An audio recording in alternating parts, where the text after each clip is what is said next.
우리 인간은 하나님의 은혜를 먹고 사는 존재입니다. 자, 그래서 우리 인간이 힘을 얻는 비밀, 예배와 하나님의 말씀밖에 없습니다. 다른 방법이 없죠. 그래서 예배 성공과 말씀 집중을 통해서 은혜 받으면요, 영육과 정신, 마음의 모든 병들이 치유됩니다. 그리고 중요한 것이 뭡니까? 세상이 흉내낼 수 없는 보좌로부터의 힘과 지혜를 얻을 수가 있는 겁니다. 그 시간이 언제라고요? 말씀이 선포되는 예배의 시간입니다. 그만큼 예배 성공과 말씀 집중보다 더 중요한 게 성도들에게는 없습니다. 그런데 이걸 많은 분들이 잘 모르고 있습니다. 잘 모르고 있는지 아니면은 대수롭지 않게 생각하고 있는지 모르겠지만요, 예배 성공과 말씀 집중밖에 없습니다. 자, 오늘 사울왕의 실수와 실패를 조금 살펴보겠는데, 먼저 명심할 게 있습니다. 우리가 세상을 살고 있지만요, 절대 우리는 세상에 속한 자가 아니지요. 육신을 입고 또 밥을 먹고 살지만요, 영적 존재라는 사실을 잘 알아야 될 것입니다. 영적인 힘을 얻어야 됩니다. 영적인 축복을 우리가 얻어야 되지요. 그리고 이스라엘은요, 민족적인 그런 이스라엘만 얘기하는 게 아닙니다. 이스라엘은 교회를 상징하죠. 그리고 우리 크리스찬들을 의미하기도 합니다. 그래서 성경 속의 이스라엘은요, 교회와 크리스찬 또는 하나님의 나라를 의미하기도 합니다. 그리고 이 성경이 말하는 이스라엘과 이스라엘 사람, 이스라엘 땅은요, 단순한 혈통적이거나 민족적이거나 국가적인 이스라엘을 말하는 게 아니죠. 너무 중요한 영적인 의미가 있습니다. 그래서 이스라엘은 믿음의 사람들, 또 영적 이스라엘은요, 교회를 상징하고 하나님의 나라를 상징하기도 합니다. 그런데 또 세상 나라가 있잖아요. 눈에 보이는 나라들이죠. 세상 나라의 정치, 경제, 문화 많은 것들이 있지 않습니까? 그런데 다 중요합니다. 그런데 세상 나라와 하나님 나라, 이 각각의 가치관들이 존재하거든요. 세상 나라의 가치관이 있고 하나님 나라의 가치관이 있어요. 이 둘을 우리가 바르게 알아야 되겠죠. 모르면 혼선이 올 수밖에 없는 것입니다. 마찬가지로 복음과 종교가 있습니다. 세상 흐름 속에도 언약의 흐름이 있고 비언약의 흐름이 있어요. 동시에 복음적 가치관과 종교적인 가치관이 있습니다. 언약적 가치관, 비언약적 가치관이라 그렇게 말하기도 하죠. 예를 들면요, 바리새인은 종교적인 가치관 가지고 예수님을 바라보고 평가했거든요. 자, 그런데 오늘 이 사울왕은요, 비언약적인 계보 속에 있는 사람이죠.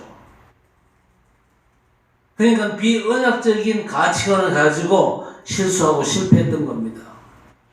세상 나라도 마찬가지거든요. 미국을 비롯한 저 서양 유럽 교회가 굉장히 쇠퇴했습니다. 쇠퇴했다 이 말은요, 숫자나 규모가 줄었다 그런 말도 되겠지만요, 더 중요한 게 뭡니까? 복음이 희미해졌다는 아주 중요한 의미가 있습니다. 교회는 반드시 복음과 언약의 흐름을 따라야 됩니다. 그런데 복음이 희미해지면서 교회가 종교화되어 버렸다 그 말이거든요. 자, 그러면 어떤 문제들이 교회에 발생합니까? 세상 가치관은요, 슬그머니 교회에 끌어들이거든요. 그래서 서구의 교회들 보면요, 교회 내에 자치위원회 이런 게 있어요. 관리위원회 이런 게 있어요. 자, 그래서 어떤 일이 생깁니까? 세상 가치관의 잣대를 가지고 교회를 바라보는 잘못을 저지르거든요. 종교와 비언약의 가치관 가지고 복음을 보면 절대 안 되거든요. 그러다 보니까 어떤 일이 생깁니까? 오늘 말씀에 아주 중요한 배경이 뭐냐? 사람들이 가만히 보니까 다른 나라는 왕들이 다 있는데 왕이 있어가지고 정치하고 나라를 이끌어가고 국가를 컨트롤하는데 왜 우리 이스라엘은 왕이 없을까? 우리도 다른 나라처럼 왕을 세워가지고 국가를 통치하게 만들고 그러면 좋겠다. 왜 이스라엘은 바보같이 왕이 없을까?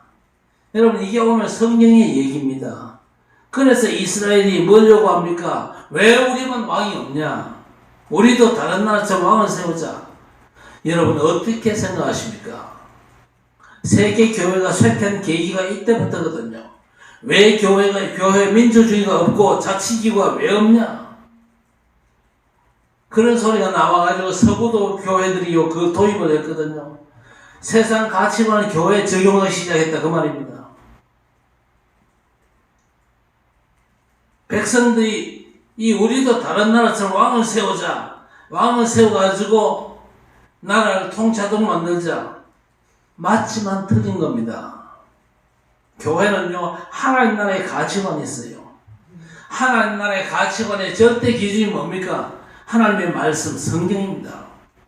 이 성경의 핵심이 뭡니까? 그리스도가 하나님의 나라잖아요. 교회가 이 땅에 존재하지만요 하늘 보좌의 축복으로 옮기는 단체거든요. 자, 그런데 우리 하나님은요 백성들 요구를 들어주시기도 합니다. 왜냐? 들어주셔가지고 그것까지도 하나님은 활용을 하십니다. 심지어 하나님은요 사단도 활용하시죠. 이스라엘 백성들 애굽 노예 생활도 하나님이 허락하셨어요. 욥이 저 사단에게 고난당한 것도 하나님이 허락하신 거잖아요. 모든 것들이 하나님의 절대 주권 속에서 되어진다 그 얘기입니다. 그래서 저와 여러분이 일어나는 모든 일들 내가 정말로 하나님의 자녀가 맞고 언약 백성이 맞다면요 모든 게 하나님의 주권 하에서 돌아가는 것입니다. 자, 이렇게 백성들이 왕을 요구하는 이 시점에 하나님께서 사무엘을 통해서 말씀하십니다. 들어줘라. 저들이 왕을 요구하니까 왕을 세워라. 내가 지목하는 사람을 왕으로 세워라. 하나님이 사무엘과 소통하시면서 그렇게 말씀하셨습니다. 자, 그래서 사무엘상 9장 16절에 보니까 사울에게 기름을 부어가지고 이스라엘의 지도자로 세우지요. 자, 그런데 이 시작과 출발 동기가 맞습니까? 틀린 겁니까? 잘못된 거거든요. 여러분 이스라엘이라고 하는 나라를 잘 아셔야 됩니다. 이스라엘은요 다른 왕을 인간 왕을 세워가지고 다스리는 그런 나라가 아닙니다. 하나님이 직접 이스라엘의 왕으로 이스라엘을 통치하시는 신정국가입니다. 민주주의는요 백성이 주인이다 그렇게 알고 있잖아요. 그런데 이스라엘은 무조건 신주주의입니다. 신주주의. 하나님이 주인인 그런 나라입니다. 영어로 하면요 데모크라시가 아닙니다. 뭡니까? 테오크라시. 하나님의 세우스라고 그러잖아요. 그러니까 하나님이 직접 통치하시는 신정정치의 국가가 바로 이스라엘이다 그 말이잖아요. 그런데 하나님께서 직접 다스리시는 이스라엘을 몰라가지고 유대인들이요 세상 나라처럼 왕을 요구한 겁니다. 거기에 누가 쓰임을 받습니까? 사울입니다. 그런데 이 사울이 어쩔 도리 없이 악역이 될 수밖에 없어요. 장차 오실 메시아 왕국의 모델 다윗. 그 다윗을 위해서는요 사울왕이 반드시 있어야 되는 겁니다. 하나님께서 그걸 염두하시고 오케이 너희 왕대로 왕을 세워라. 대신 괜찮은 인물을 세워라. 그렇게 선택받은 인물이 사울 아닙니까? 여러분 이 사울이 아주 괜찮은 사람입니다. 어떻게 괜찮습니까? 굉장히 사람이 겸손한 사람이었습니다. 사무엘상 9장 21절에 보니까 사울이 피택된 이후에 고백하잖아요. 나는 12지파 사람들 가운데 가장 작은 베냐민 사람이고 베냐민 가족들 중에도 가장 작은 집안 출신이다. 너무 겸손하잖아요. 수레바퀴 뒤에 숨어가지고 나오지도 않을 정도로 아주 겸손한 괜찮은 사람입니다. 그래서 이 사울이 이스라엘 최초의 왕이 됩니다. 자, 그런데 이 사울이랑 괜찮은 사람을 왕으로 세운 자체가 패착이었습니다. 패착이 뭡니까? 바둑을 둘 때 결정적으로 뭐 잘못된 바둑을 두어가지고 이 바둑판이 엉망되잖아요. 그래서 악한 수를 썼다 그래가지고 악수 내지 패착이라고 그러거든요. 질 수밖에 없는 결정타가 된 겁니다. 여러분 이런 경우가 성경이 많거든요. 우리 개개인도 마찬가지입니다. 내 딴에는 괜찮다고 생각을 했는데 그게 내 일생의 악수가 될 수 있거든요. 여러분 그게 언제 그런지 아십니까? 너무 머리가 잘 돌아갔어요. 앞뒤 논리가 너무 정연해요. 합리성과 논리성에 문제가 없어요. 그런데 왜 그게 문제가 됩니까? 세상 가치관의 기준을 따라갔기 때문에 그렇습니다. 세상 가치관의 기준 따라가다 보면요, 우리가 패착을 돌 때가 참 많습니다. 그래서 우리 하나님께서 뭐라고 하십니까? 너무 바보 같고 세상으로 볼 때는요, 모자란 것처럼 보이는 우리같이 그리스도가 아니면 안 된다는 바보 같은 세상에 손가락질하는 사람들을 통해서 하나님은 세계복음을 하시겠다는 겁니다. 그러니까 세상 기준으로 보면요, 오직 복음, 오직 전도, 선교, 하나님 나라, 그리스도, 세계복음화, 237, 5천 종족, 다 바보 같은 그런 소리 같잖아요. 안 그래도 지금 코로나 여파로 얼마나 먹고 살기 힘들잖아요. 어려움이 얼마나 많은데 뜻대로 안 되는 게 많잖아요. 그래서 길을 쓰고 피땀 흘리고 노력을 해도 될까 말까인데 맨날 모여라, 훈련받으라, 기도해라, 헌금해라, 237 선교하자, 5천 종족 살리자. 이 모든 것들이 세상 기준으로 볼 때는요, 바보 같잖아요. 그러나 그게 하나님의 방법입니다. 우리는요, 어떤 경우에도 하나님이 원하시는 가치관의 기준 가지고 교회와 하나님 나라의 방향을 맞춰야 될 것입니다. 세상 잣대 가지고 이스라엘의 패착을 되풀이해서는 절대 안 될 것입니다. 그러니까 오늘 이 사울은요, 미안한 얘기지만요, 암만 노력해도 안 되는 겁니다. 왜? 시작부터가 잘못된 동기로 시작을 했기 때문에 그렇습니다. 그래서 지금 서구교회는요, 관리위원회 같은 걸 두고 뭐든지 거기서 다수결로 컨트롤합니다. 철저하게 민주주의 하긴 하는데 뭐가 빠졌습니까? 하나님의 절대 주권이 빠진 겁니다. 그래서 저는 우리 교회 앞에 벌써 선포했거든요. 저는 교회 안에서 민주주의 안 한다고. 성도들이 다 이쪽으로 가자 그래도 하나님이 이쪽이 아니다 그러면 난 저쪽으로 가요. 성령 말씀 따라가야 됩니다. 교회는요, 철저하게. 절대 교회 주인은요, 목사도 아니고 장로도 아니고 어떤 교인도 아니고 우리 하나님이 교회의 절대 주인이십니다. 그래서 교회와 성도는요, 철저하게 하나님의 말씀을 따라가야 되는 것입니다.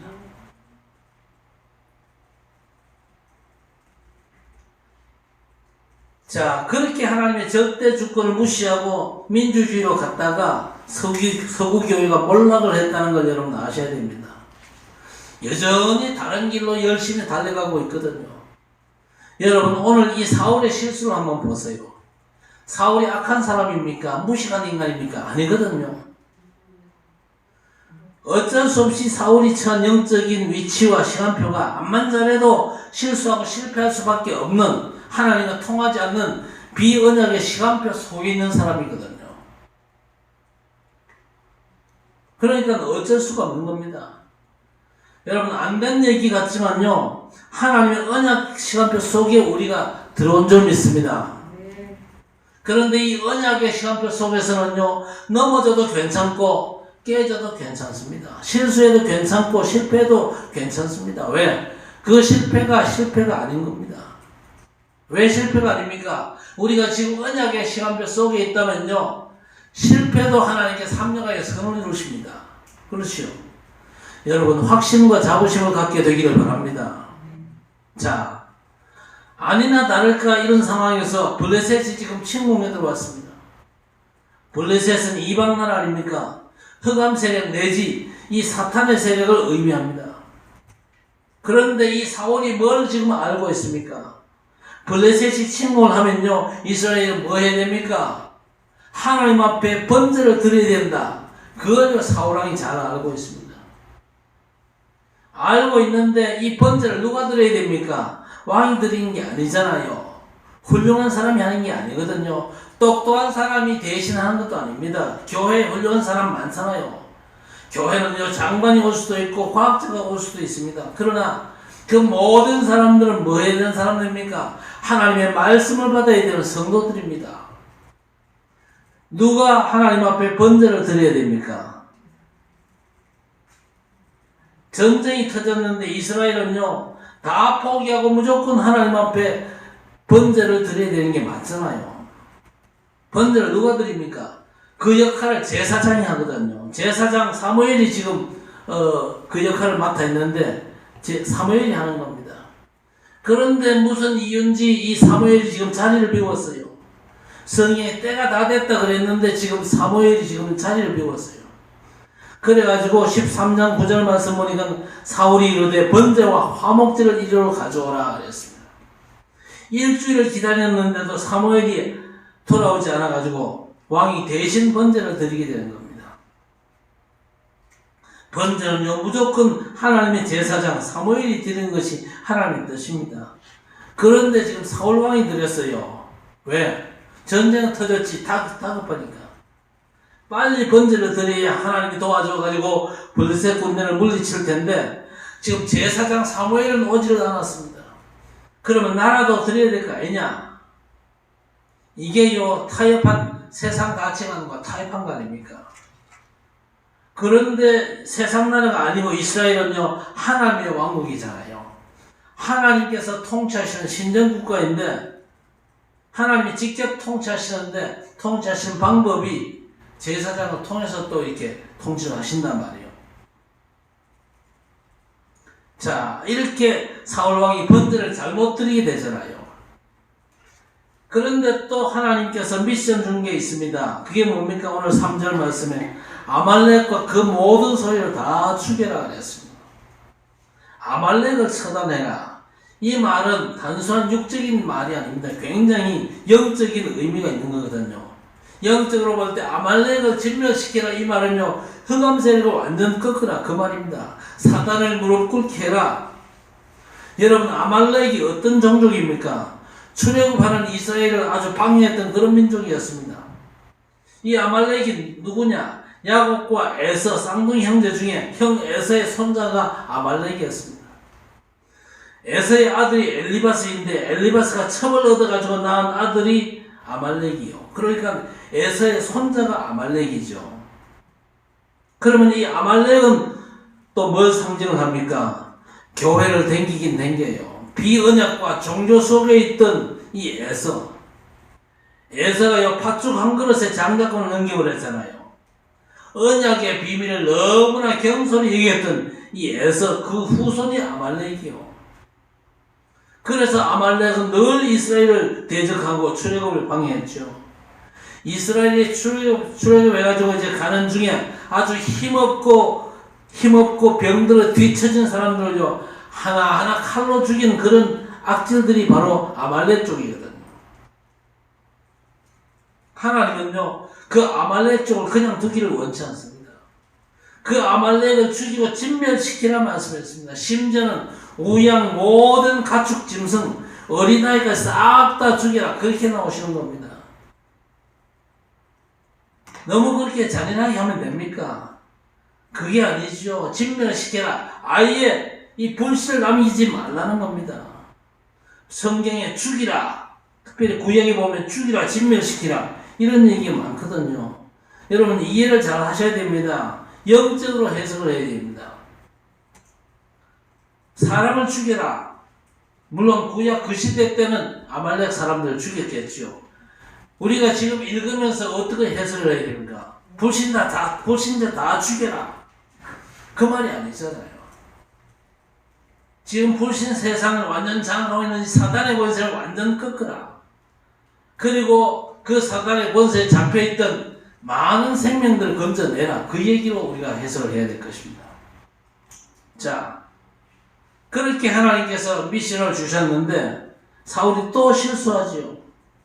아말렉의 왕 아각과 모든 좋은 것들 싹 다 남기고 가치 없고 하찮은 것만 진멸시켰거든. 다 죽이는 것보다가 왕과 좋은 것들 전리품으로 남기는 게 승리의 효과가 더 크지 않겠냐. 자, 그런데 하나님은요 이 사울을 왕으로 세운 걸 후회하셨습니다. 그 얘기를 듣고 사울은요 온 마음을 하나님께 부르짖는 그런 모습을 보잖아요. 사실 왜 아각 왕과 또 좋은 것들을 다 남겼습니까? 사울 왕 자신의 명예와 야망이거든요. 그런데 그래놓고 또 거짓말까지 합니다. 사무엘이 와가지고 이 양들 소리가 뭐냐 그랬더니 뭐라고 대답을 합니까? 하나님께 제사를 여고 좋은 걸 남겼다. 그렇게 지금 얘기하잖아요. 거짓말을 하는 거죠. 아주 핑계대고 실수를 거듭하는 그런 모습을 오늘 우리가 보게 되거든요. 여러분, 실수 없는 인간이 어디 있겠어요? 그런데 여기에서 말씀하는 실수는 그런 실수가 아닙니다. 여러분, 실수할 게 따로 있고 불신앙할 게 따로 있잖아요. 실수야, 단순한 실수야 세상 말로 병가지 상사라 그러잖아요. 그 실패는 성공의 어머니 그렇게도 보잖아요. 실수가 거듭되면서 새로운 지혜를 얻고 진보하는 일도 있거든요. 그런데 그 실수를 말하는 게 아니잖아요. 우리가 절대 하지 말아야 될 실수가 뭐냐? 복음과 관계되고 교회와 하나님의 나라 또 영적 이스라엘과 관계된 이 부분만큼은요 절대 실수하지 말아야 될 것입니다. 사울이 악한 일을 한 게 아니잖아요. 왕으로서 국가를 지키기 위한 중심으로 번제를 드린 건데 뭐가 잘못됐습니까? 그러나 따지고 보면 엄청난 실수입니다. 완전 세상 방법, 세상 가치관, 자기 주장, 자기 동기로 했잖아요. 자, 그래서 어떻게 됐습니까? 사무엘상 13장 13절에 보니까 망령도에 행했다 그랬습니다. 얼른 보면 그다지 나쁜 거 아니잖아요. 왕으로서 당연히 할 일을 나라와 백성을 사랑하는 그 마음에서 한 거잖아요.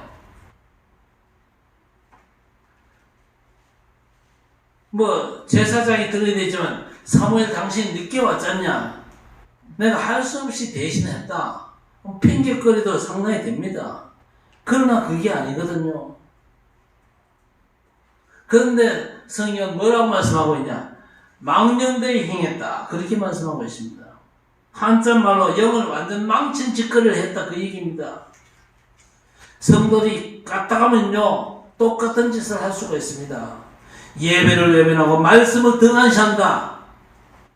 얼른 보면 내 다른 급한 일이 있어가지고 별로 대수롭지 않게 생각할 수 있습니다만은요 엄밀히 따지고 보면요 망령된 짓이요 내 영을 완전 망칠 수 있는 짓이 될 수 있다 그 말입니다. 무조건 예배 성공하시고 말씀 집중하시기를 바랍니다.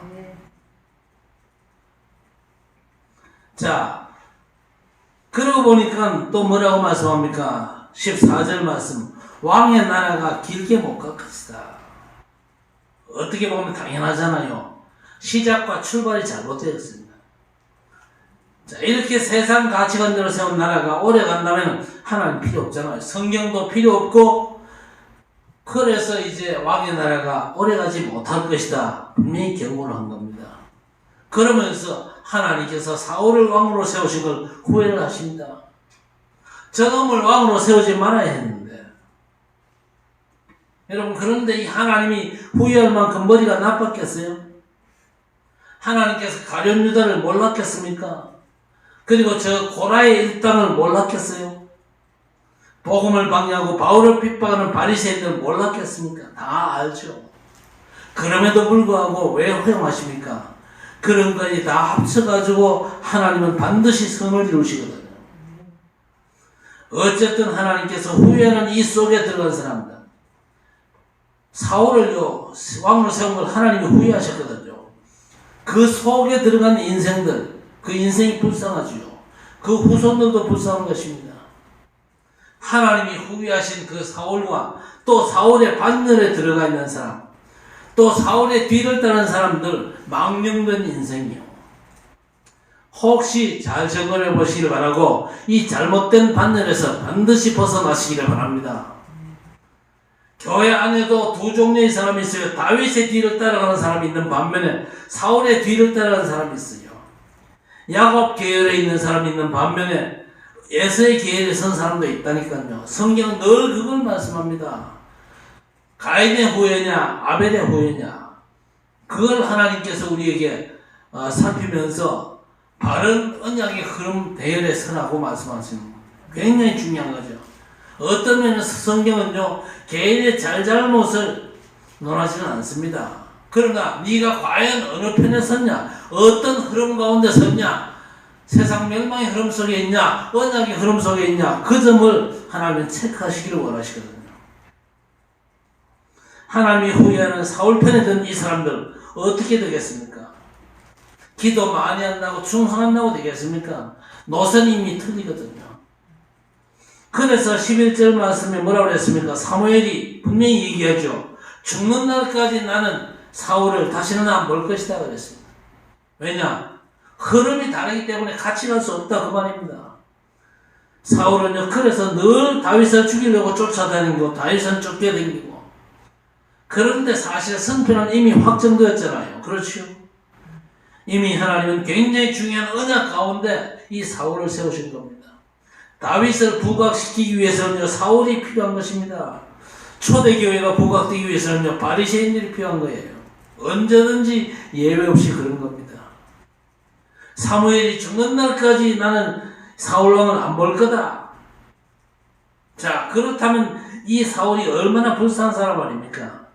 하나님은 사무엘을 통해서 이스라엘을 이끌어 가십니다. 그런데 인간왕 사울은요, 다시는 이 사무엘을 두 번 볼 일이 없어요. 사무엘이 사울을 안 보겠다 그 말은 하나님의 역사 속에 이 사울이 없다 그 말 아닙니까? 그러면 이 사울은요, 너무나 불쌍한 사람 아닙니까? 여러분, 이 사무엘을 보세요. 나시린으로 태어난 사람이었습니다. 그리고 마지막 사사였고 최초의 선지자 사무엘 아닙니까? 이스라엘의 1대 2대 왕의 머리에 기름을 부었던 사람입니다. 그리고 미스바 운동을 일으켰던 사무엘이죠. 사무엘이 말이 땅에 떨어지지도 않았다 그랬습니다. 사무엘이 사는 동안에 전쟁이 그치고 평화가 왔던 바로 그 사무엘입니다. 그 사무엘이 너는 내가 죽을 때까지 다시 안 볼 거라고 오늘 성경에 정확히 말씀하고 있습니다. 왜? 같이 사역을 못하거든요. 같이 세계복음만 못해요. 그래서 우리 하나님은 사울왕을 더 이상 쓸 수가 없는 겁니다. 다윗을 쓰셔야 되는 겁니다. 다윗이 언약 계보의 가장 중요한 인물 아닙니까? 사울왕은요, 세상 가치관 따라가는 사람입니다. 절대 안 되잖아요.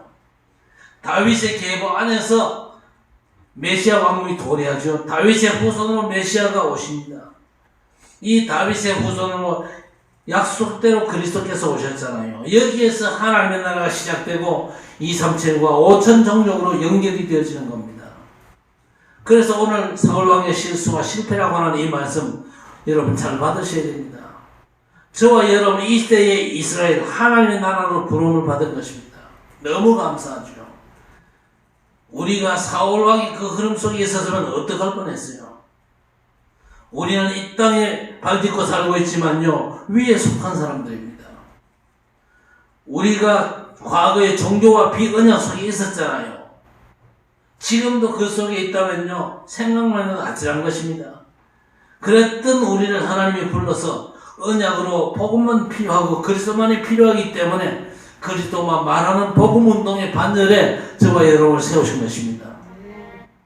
자, 그런데 아직도 우리에게 뭐가 문제가 남아있습니까?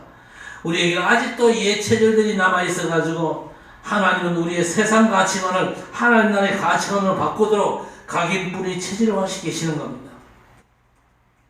아직도 우리에게는 세상적이고 종교적인 가치관이 있기 때문에 변화를 위해서 이런저런 문제와 사건들을 얼마든지 주실 수 있습니다. 교회도 237 세계복음 하려면요, 이런 과정들이 좀 필요하죠. 그래서 오늘 우리에게도 사울왕 같은 요소가 있을 수 있는데 그 사울왕의 요소를 벗어버리고 하나님 쪽으로 들어와야 될 것입니다. 사울의 반전이 아닙니다. 다윗의 반전에 들어와야 되는 거예요. 그래서 우리 모든 성도들에게 참된 갱신이 있게 되기를 주의 이름으로 간절히 축원합니다. 하나님 아버지, 오늘 귀한 말씀 주시면 감사합니다. 성령께서 감동하사 말씀을 깨닫게 하시고 성도들과 교회에 성취되고 개개인과 교회에 남아있는 사울왕의 모습들이 완전 끊어지게 하시고 장차 이 말 반드시 성취될 하나님 나라 완성과 메시아 왕국의 비밀들을 성도들이 바라보고 누리게 하시고 아말렉을 완전 처단하는 역사가 있게 하옵시고 하나님께서 홀로 영광을 받아 주옵소서. 주 예수 그리스도의 이름으로 간절히 기도드리옵나이다. 아멘.